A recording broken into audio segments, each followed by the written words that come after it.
Le nettoyage est quelque chose que nous faisons tous, que ce soit à la maison ou au travail. Notre expérience du nettoyage est presque toujours liée à l'élimination des salissures visibles et à la désinfection pour se protéger contre les matières microbiologiques nocives telles que les bactéries. Mais nettoyer une salle propre peut être très frustrant quel que soit ce qui y est fabriqué, car rarement nous pouvons voir un signe visible indiquant qu'elle doit être nettoyée. Les salles blanches sont différentes et nécessitent des environnements spéciaux pour produire de nombreux produits sensibles très variés. Des microchips électroniques aux médicaments qui sauvent des vies, en passant par des milliers d'autres produits très variés, avec des différences dans la façon spécifique dont bon nombre de ces installations doivent être nettoyées. Ce programme est générique et illustre les procédures et techniques courantes pour nettoyer toutes les salles blanches. La partie 1 passe en revue les contaminants, les définitions de nettoyage, l'importance de la spécification de nettoyage et les procédures de nettoyage et de décontamination. La partie 2 couvre les techniques de nettoyage réel de la salle blanche, du vestiaire, les méthodes de test de surface, et un résumé des règles d'or du nettoyage.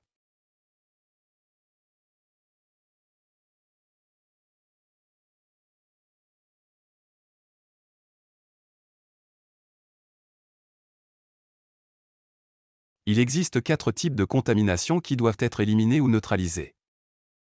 Le premier est la matière particulière ou solide telle que les particules de peau humaine, la poussière et les fibres de vêtements, les particules provenant de matériaux de production ou d'outils et d'équipements. Ces problèmes se posent dans pratiquement toutes les applications nécessitant un traitement en salle blanche, allant de la microélectronique aux écrans plats, jusqu'aux blanchisseries de salles blanches. Ensuite, il y a des organismes viables ou une contamination microbienne incluant des bactéries ou des champignons qui sont dangereux pour le produit final dans la fabrication de soins de santé tels que les médicaments ou les dispositifs médicaux et aussi pour l'industrie alimentaire. Le troisième contaminant, invisible, souvent ressenti et potentiellement dangereux est l'électricité statique qui peut atteindre des tensions élevées et détruire des composants électroniques ainsi que créer une charge statique sur les surfaces qui attirent des colonies de particules souvent avec leurs passagers microbiologiques. Enfin, les produits chimiques qui contaminent lorsqu'ils sont renversés ou lorsqu'ils n'ont pas été correctement nettoyés à la fin d'un processus précédent et qui posent problème lorsque leurs résidus se combinent avec le produit suivant.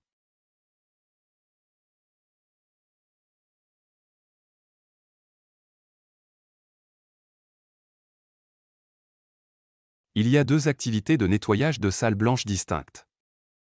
La première étape consiste à éliminer les contaminants qui peuvent être vus à l'œil nu. Ceci est parfois appelé contamination brute. Donc, le nettoyage brut ou simplement le nettoyage qui est le terme que nous utiliserons. Parfois, le processus de nettoyage lui-même crée une contamination sous forme de résidus visibles. Ce sont des résidus chimiques qui résultent d'actions de nettoyage spécifiques et qui doivent être éliminés par un traitement supplémentaire. La deuxième implique le retrait ou la neutralisation de ces choses qui ne peuvent pas être vues à l'œil nu. On l'appelle parfois nettoyage de précision ou alternativement décontamination, terme que nous utiliserons.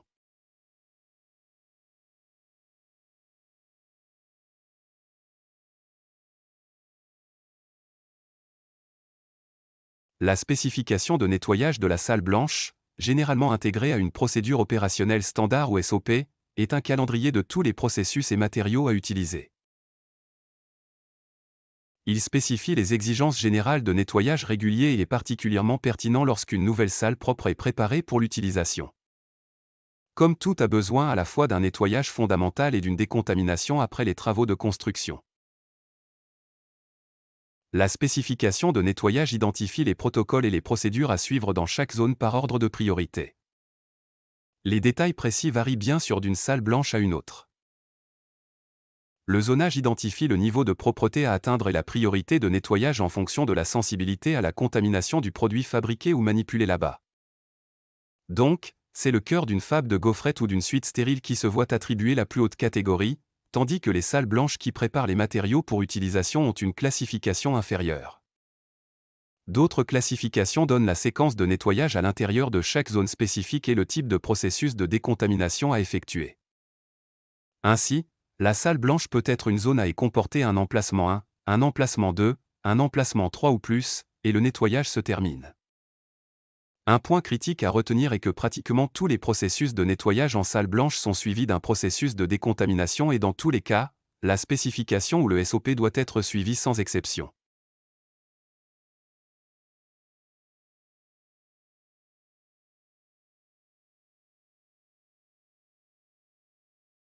Des particules nommées matières particulières existent même dans des salles ultra propres et stériles, et le processus de nettoyage doit éliminer toute trace de cette poussière.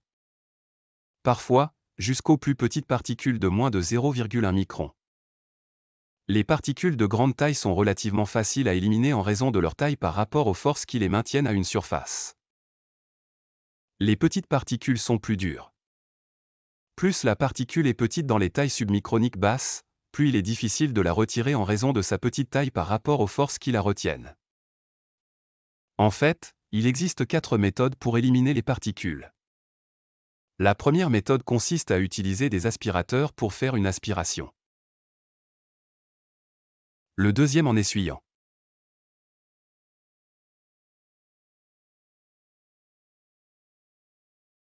Troisième par contact adhésif avec des rouleaux nettoyables et quatrième par soufflage. Bien sûr, le nettoyage par soufflage doit être utilisé avec beaucoup de prudence car il déplace le contaminant plutôt que de les éliminer et provoque une contamination croisée. Examinons simplement comment chacune de ces méthodes fonctionne. Tout d'abord, l'aspiration qui signifie l'utilisation d'équipements de vide équipés de filtres et pas spécialement conçus pour une utilisation en salle blanche. En général, les aspirateurs élimineront environ 95% de toutes les particules d'un diamètre supérieur à 100 microns. Mais ils sont complètement inefficaces pour les particules de moins de 20 microns et seulement partiellement efficaces entre les deux. Donc, les aspirateurs ne sont utiles que pour contrôler la contamination brutale et leur utilisation doit toujours être suivie du processus d'essuyage.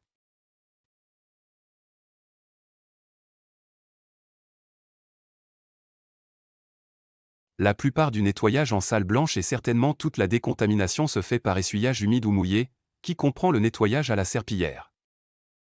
Cela peut sembler évident, mais le nettoyage à l'éponge humide et le balayage humide signifient que le matériel de nettoyage est utilisé lorsqu'il est saturé par une solution.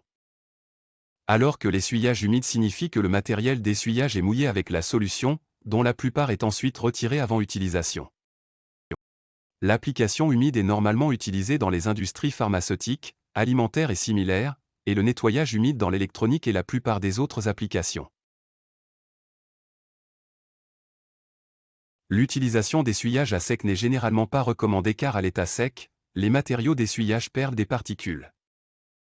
Les lingettes sèches sont normalement utilisées uniquement dans le cas de surfaces délicates ou disons dans l'industrie pharmaceutique où il s'agit de sécher des surfaces précédemment mouillées qui ne doivent pas rester humides. Dans quel cas le séchage est généralement effectué avec des lingettes stériles.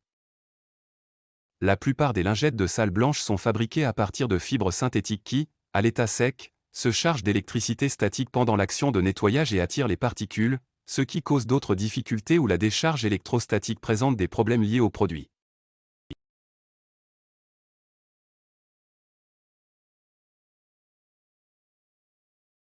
Les particules ne se reposent pas simplement sur les surfaces. Ils adhèrent à la suite de forces statiques qui doivent être surmontées pour les libérer. Cela est réalisé en utilisant un solvant, généralement de l'eau ou une solution d'eau et de déterge, qui réduit la tension statique. Donc, libérer la particule pour l'élimination par l'action mécanique de l'essuyage. Après essuyage pour éliminer les particules, les résidus sont souvent visibles sous forme de traînées, ce qui signifie que des produits chimiques de la solution de nettoyage sont présents. Dans les salles blanches où les normes les plus élevées de propreté doivent être atteintes, ces résidus sont éliminés en essuyant avec de l'eau déionisée pure et filtrée.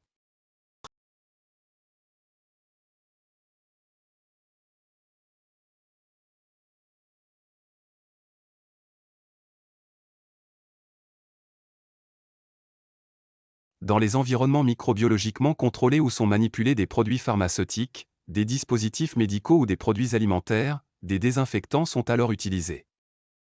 La désinfection, qui consiste à appliquer des désinfectants, n'est efficace que si la surface à traiter est déjà propre.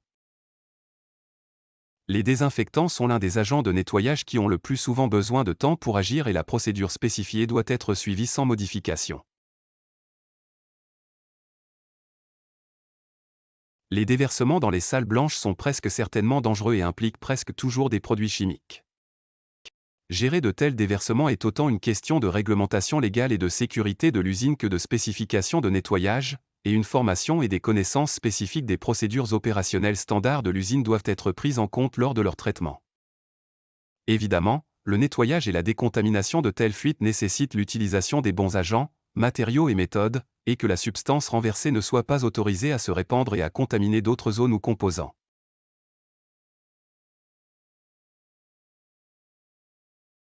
Les charges électriques statiques sont les plus dangereuses lorsque la décharge se produit et cause des dommages physiques. Ils peuvent également créer une accumulation de particules par attraction. Si le produit manipulé dans la salle blanche est sensible à l'électricité statique, il est probable qu'après l'élimination des particules contaminantes, un processus de décontamination supplémentaire utilisant un surfactant sera spécifié pour neutraliser l'électricité statique.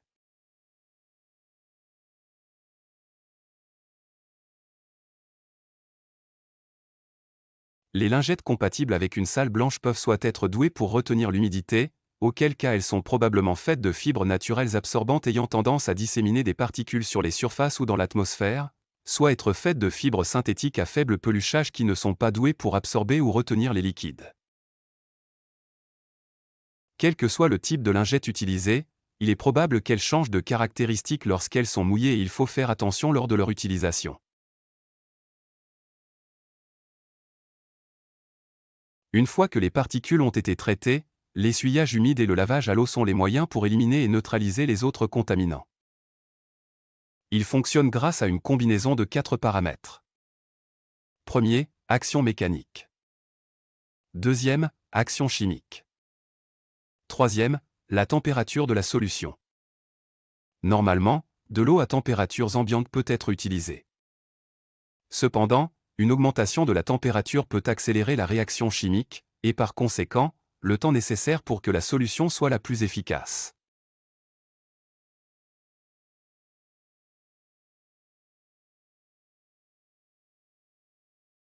Tous les fournitures et équipements doivent être rassemblés et vérifiés pour s'assurer qu'ils sont totalement exempts de contamination avant d'être emmenés dans la zone à nettoyer. Toutes les solutions de nettoyage doivent être préparées avant de commencer le processus de nettoyage. Souvenez-vous que le protocole opératoire standard ou SOP de spécification de nettoyage doit être suivi exactement et que la bonne mesure d'eau déionisée ou d'eau pour injection doit être utilisée pour la dilution. La quantité exacte d'agents de nettoyage, comme spécifié, doit être mesurée et ajoutée à l'eau. Il ne faut jamais ajouter d'eau à l'agent de nettoyage car cela peut éclabousser lorsqu'il est versé dans le concentré et entraîner un nettoyage ou une décontamination insuffisant et éventuellement des dommages chimiques aux équipements, à l'environnement ou à l'opérateur. C'est l'une des règles cardinales à suivre lors du nettoyage des salles blanches, les agents de nettoyage ou de décontamination ne doivent jamais être mélangés, sauf si cela est détaillé dans les spécifications ou le SOP. Si le processus de nettoyage comprend du matériel qui nécessite un nettoyage séparé, cela devrait être fait maintenant en retirant toutes les pièces et composants. Les contenants de produits et les fermetures, ainsi que les autres matériaux inutilisés, doivent également être retirés. Il faut veiller à ce que les composants ne soient pas égratignés, ébréchés ou endommagés pendant ce processus et ils doivent être placés délicatement dans un contenant approprié pour être emmenés à la zone de retraitement. Là où c'est approprié, toutes les lignes de remplissage doivent être rincées avec l'agent de nettoyage spécifié ou de l'eau. Le produit renversé, le verre brisé ou d'autres matériaux doivent être ramassés à l'aide d'un outil approuvé. Le processus initial de nettoyage pour éliminer les salissures grossières, visibles tant sur l'équipement de production que sur son environnement, doit être effectué avec des mouvements lents et délibérés. Il s'agit d'une opération souvent réalisée avec un aspirateur spécialisé ou un chiffon à faible perte pour réduire la génération de particules. Il faut prendre soin de nettoyer les fissures, les surfaces horizontales et le dessous des équipements. D'autres endroits à ne pas oublier sont les coins et les moulures des sols. Des espaces morts qui pourraient se trouver à l'extérieur des zones filtrées par EPA dans des salles blanches de classification inférieure, et les zones de sol près des conduits d'air de retour.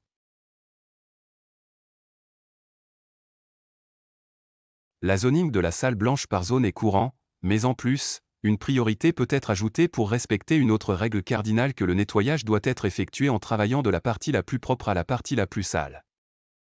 La règle est que plus la surface est basse, plus la surface est sale. Cela signifie que l'encrassement de surface est susceptible d'être le plus important le plus loin des filtres de plafond. Donc, le travail doit toujours être effectué dans le sens du flux d'air. Loin des filtres vers l'extérieur et vers le bas.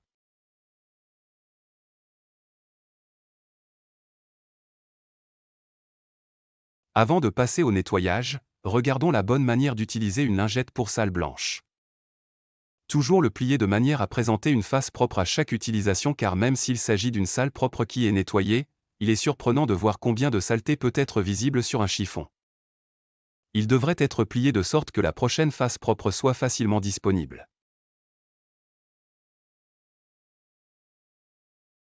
Le nettoyage doit toujours être effectué de manière à ce que la solution de nettoyage soit appliquée sur la lingette. Ne jamais répéter. Ne versez jamais ni n'épandez des solutions de nettoyage directement sur la surface à nettoyer.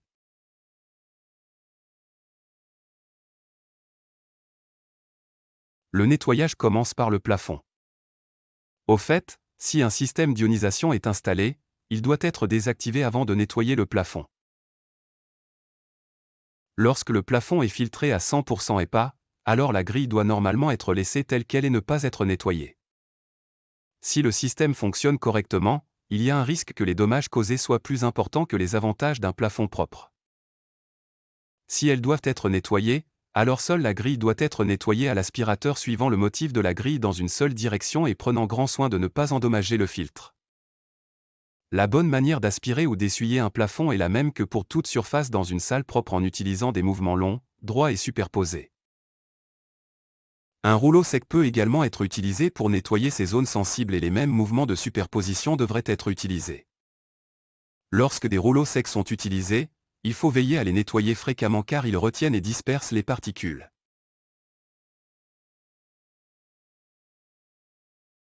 Les plafonds qui ne contiennent pas 100% de filtre EPA doivent d'abord être aspirés, puis essuyés ou, lorsque cela est spécifié, nettoyés à l'humide avec une serpillière et un agent de nettoyage approprié.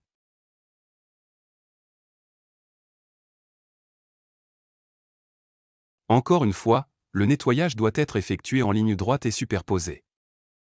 Travaillez loin des filtres en prenant grand soin de ne pas les endommager ou de ne pas les mouiller. Il ne faut pas utiliser de mouvements circulaires ou de frottement.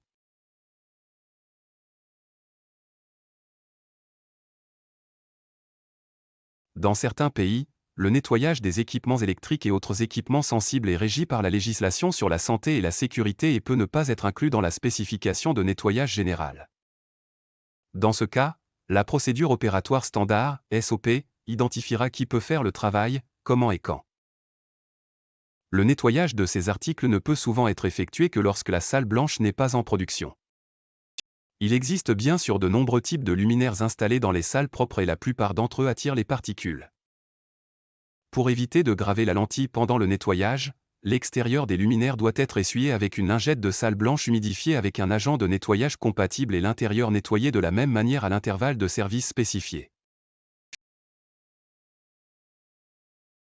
Le même nettoyage méticuleux avec des lingettes humides pour salle blanche doit être appliqué au nettoyage des têtes de sprinkler et des systèmes d'alarme et capteurs.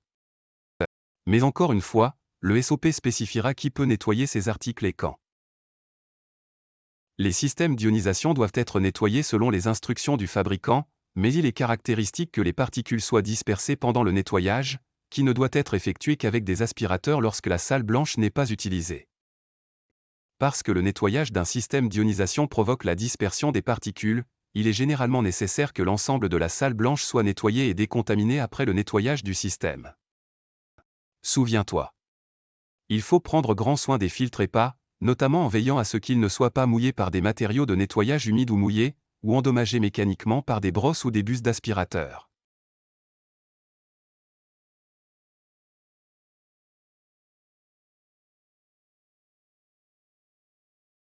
Les murs sont nettoyés ensuite. La première étape consiste à les aspirer en utilisant la même technique que pour le plafond avec des mouvements superposés droits. En commençant par le plafond et en descendant jusqu'au sol. Un rouleau sec peut également être utilisé pour ce processus.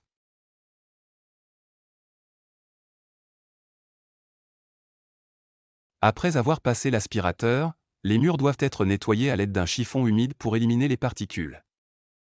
N'oubliez pas d'utiliser des traits superposés droits. Ensuite, nous sommes définis comme nettoyés à l'eau. Les cadres de porte sont ensuite nettoyés à l'aide de l'outil d'aspiration approprié ou du rouleau sec, en commençant par les bords supérieurs et latéraux pendant que la porte est entrouverte, puis en essuyant avec un agent de nettoyage spécifié. Les fenêtres sont nettoyées en les essuyant avec le produit de nettoyage approprié. En fait, les fenêtres sont nettoyées exactement de la même manière que toute autre surface.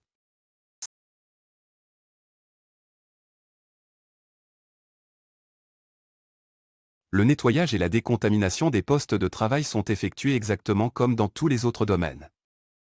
Avec les outils d'aspiration appropriés, commencez par l'arrière de la surface de travail en utilisant des mouvements droits et superposés. Cela est suivi par un autre essuyage en commençant par l'arrière de l'appareil dans une seule direction avec une lingette de salle blanche pliée et humidifiée avec l'agent de nettoyage approprié. En utilisant une face de la lingette par mouvement, chaque mouvement chevauchant le précédent. Le processus de décontamination peut préciser des traitements supplémentaires pour le contrôle statique ou microbiologique, et comme ceux-ci peuvent laisser des traces résiduelles, un autre traitement utilisant de l'eau déionisée avant de sécher à l'aide d'un chiffon si nécessaire.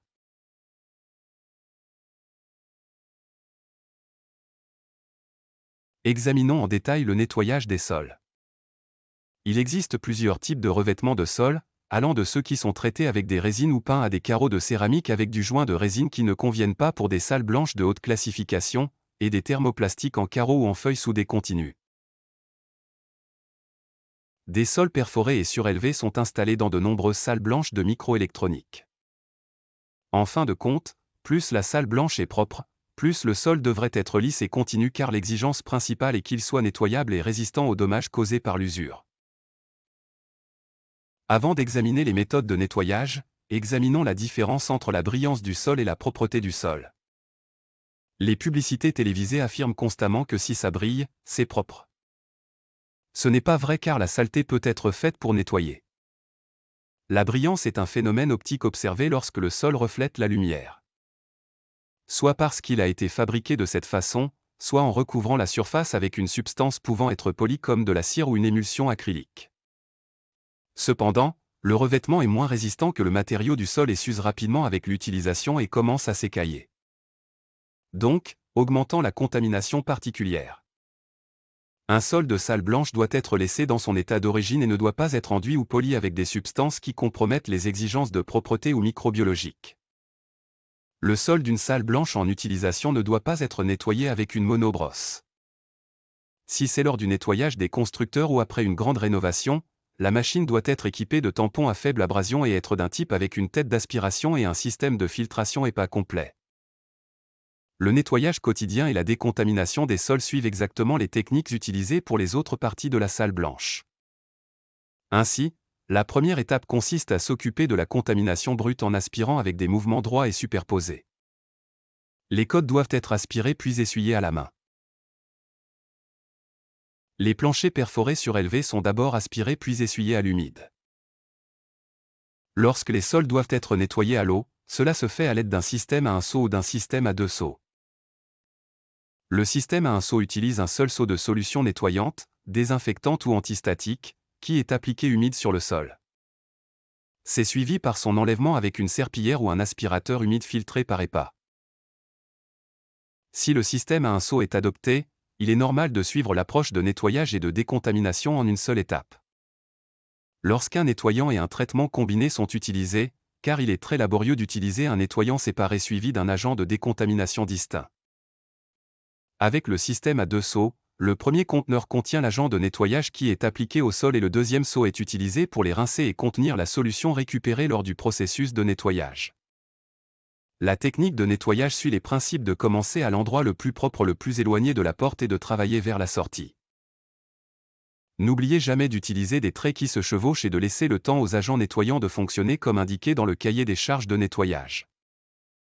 Dans certaines salles blanches, les étapes finales de nettoyage du sol incluent un autre passage d'aspirateur suivi d'un essuyage humide avec une solution biologique antistatique ou d'eau déionisée.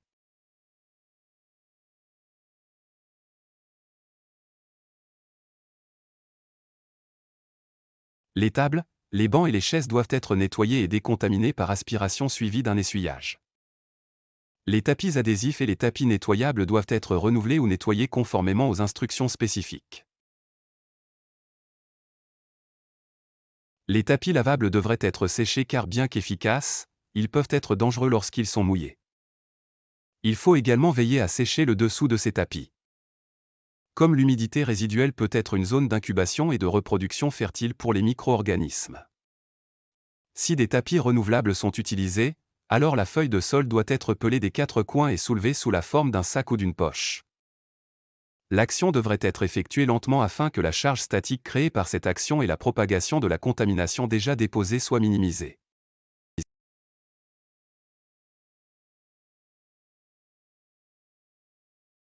Les poubelles dans la salle blanche devraient être traitées maintenant. Les doublures jetables doivent être retirées du support en pliant le haut sans évacuer l'air piégé, puis en retirant immédiatement les doublures de la salle blanche.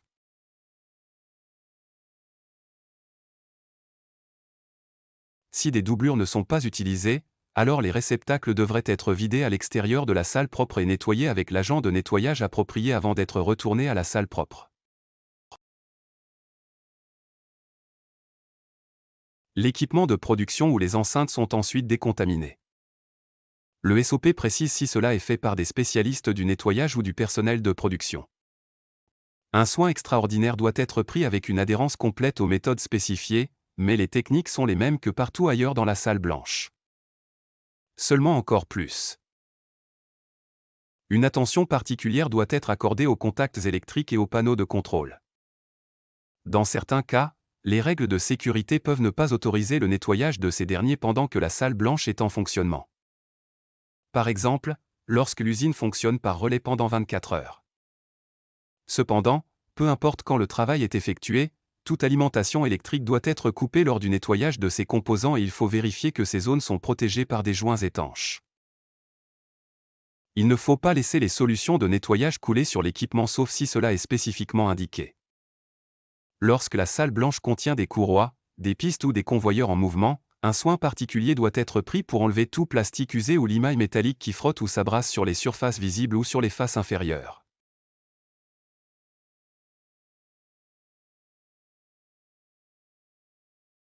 La précision du nettoyage et de la décontamination d'une salle blanche doit être égalée par la précision du rapport indiquant que chaque processus a été correctement effectué. Cela se fait en complétant la liste de contrôle de nettoyage à chaque étape et en la faisant doublement vérifier par le superviseur.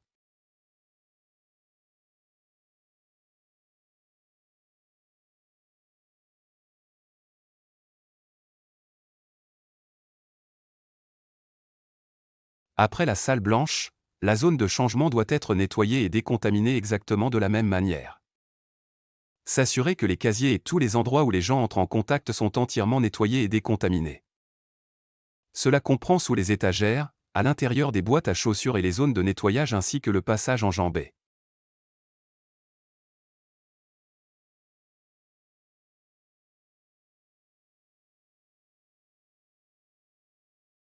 La salle blanche devrait maintenant être propre et décontaminée.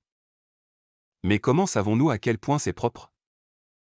Il existe plusieurs méthodes de test pour vérifier le niveau de contamination, qui inclut la lumière blanche ou une lumière blanche de haute intensité réfléchit les particules, la lumière ultraviolette qui fait fluorescer certains matériaux organiques, les lingettes de test qui montrent des signes visibles de salissure.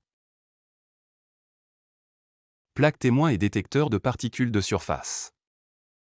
Le test pour les organismes microbiologiques ou viables peut être effectué à l'aide de plaques de dépôt pour surveiller la contamination aérienne ainsi que d'autres équipements de test propriétaires.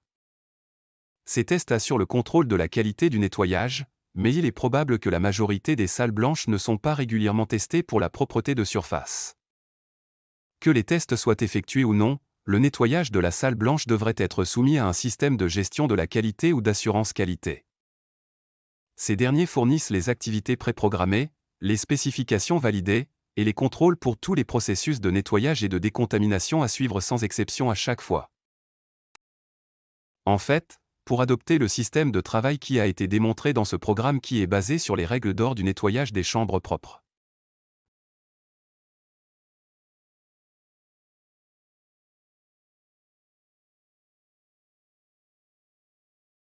Repassons les règles d'or pour nettoyer et décontaminer la salle blanche.